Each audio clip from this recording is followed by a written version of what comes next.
নমস্কার, আমি ডক্টর কুমার জ্যোতি। Astro prediction চ্যানেলে সকলকে স্বাগত ও শুভেচ্ছা। আজকের আলোচনার বিষয় বৃহস্পতির রাশি সঞ্চারের ফলে কন্যা লগ্ন এবং কন্যা রাশি জাতক জাতিকাদের কি ফল হতে চলেছে, অর্থাৎ কতটা শুভ কতটা অশুভ প্রভাব পড়তে চলেছে সেই বিষয়ে আমরা আলোচনা করব।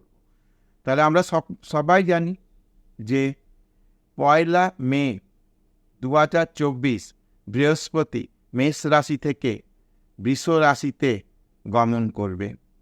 মেষ রাশিতে 1 বছর থাকার পর বৃষ রাশিতে যাচ্ছে 1 বছরের জন্য দেবগুরু বৃহস্পতি।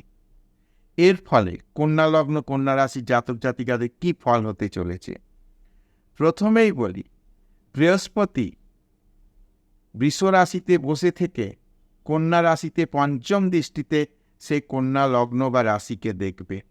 কাজে কন্যা লগ্ন বা রাশিতে যতদিন কেতু বসে আছে ততদিন পর্যন্ত কোনো না কোনো বিষয়ে কিছু না কিছু সমস্যা সবসময়তেই হচ্ছে, অর্থাৎ যতটা রেজাল্ট আসার কথা ততটা শুভ ফল আসা যাচ্ছে না।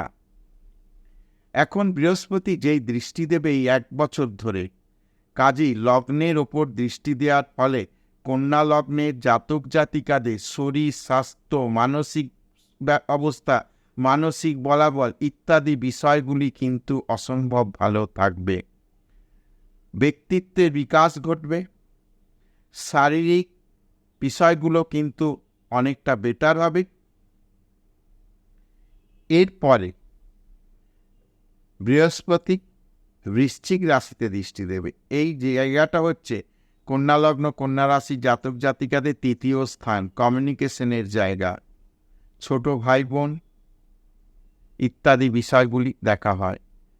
মানসিক বলাবল ক্ষমতা, তো কাজেই এই জায়গাগুলি উন্নতি ঘটবে, অর্থাৎ কমিউনিকেশন বাড়বে, পরাক্রম বৃদ্ধি পাবে, ভাতা ভগ্নির সঙ্গে সম্পর্কের উন্নতি ঘটবে এবং তাদের কাছ থেকে সহযোগিতার জায়গা পাওয়া যাবে।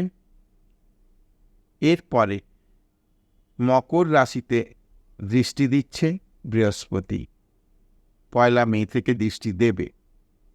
তাহলে মকর রাশিটা হচ্ছে কন্যা লগ্ন বা কন্যা রাশি পঞ্চম স্থান।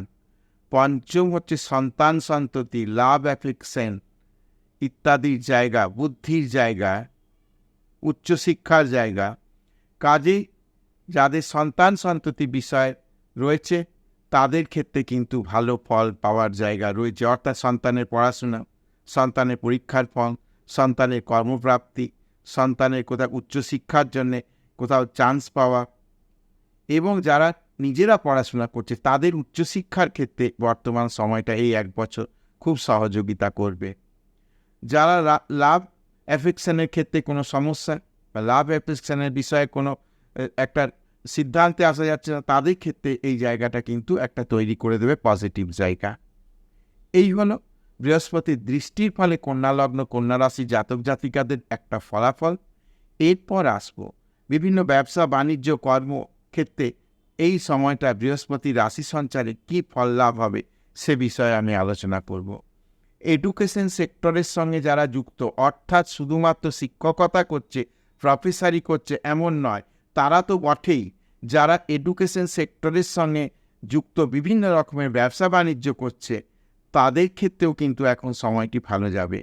অর্থাৎ যারা বুক পাবলিশ করছে, যারা বইয়ের দোকান করছে ছোট বা বড় আকারে, যারা স্কুল বা কলেজে পড়াচ্ছে, যারা টিউটোরিয়াল হোম করছে, যারা হোম টিউশন করে, সবার ক্ষেত্রে কিন্তু এখন সময়টি ভালো যাবে। এমনকি যারা এডুকেশন সেক্টরে নন টিচিংভাবে কাজ করেন বা বিভিন্নভাবে যোগাযোগ রাখেন, মানে এডুকেশন সেক্টরে কোথাও একটি স্কুল বা কলেজে কেউ গাড়ি ভাড়া দেয় বা কেউ বিভিন্ন ধরনের অর্ডার সাপ্লাই করে, সবার ক্ষেত্রে এডুকেশন সেক্টরের সঙ্গে যারা কোনো কাজ করেন প্রত্যেকের ক্ষেত্রে কিন্তু এখন সময়টি ভালো হতে চলেছে। এরপর medicine, chemical, real estate gymkhana, fitness centre ইত্যাদির ক্ষেত্রেও কিন্তু সময়টি এখন ভালো যাবে। যারা লাইমলাইটে এসে কাজকর্ম করেন তাদের ক্ষেত্রে ভালো যাবে।